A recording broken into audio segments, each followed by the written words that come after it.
Well, welcome everybody to Devotions Debrief. This is a chance for us to look at the sermon that happened on Sunday, talk about a few things that we never really got a chance to talk to on Sunday, but take them into a more devotional aspect. Maybe you want to go and look at the sermon that I preached recently on the priority of protection, just to give you an update. And then once you're done that, rejoin us here. But the first thing we're going to look at today in our devotions is how the idea of being protected from evil is found throughout the scriptures, but I want to focus today on the Lord's Prayer.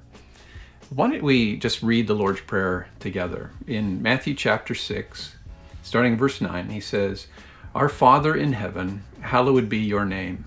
Your kingdom come, your will be done, on earth as it is in heaven. Give us this day our daily bread, and forgive us our debts, as we also have forgiven our debtors. And lead us not into temptation, but deliver us from evil." Now, the point is, it's just a brief devotion today, is that the Lord's Prayer talks about all of the things that Jesus tells us we should pray for.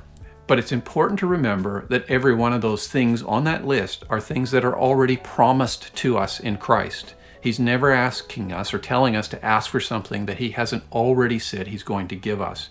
And you might think, well, why do we have to ask for something that he said he's already going to give us? Because Jesus said to. He said this is how we're supposed to pray, because praying like this focuses us on who is the provider of these things. If we don't provide our forgiveness, we don't provide our own will and direction for life, we don't provide our own protection, God does. And so he says, appeal to me and I will grant you these things. It keeps us focused. So he tells us we need to pray for his glory. We need to be praying that our needs are met. We need to be praying that our forgiveness is met, and that we need to be praying that we're not led into temptation, but we're delivered from evil. So I want you to think about that today. Take a moment and pray through the Lord's Prayer and really reflect on the fact that Jesus says you are dependent on God your Father to keep you out from the reach of evil, out of the trap of evil, out of the plan of evil.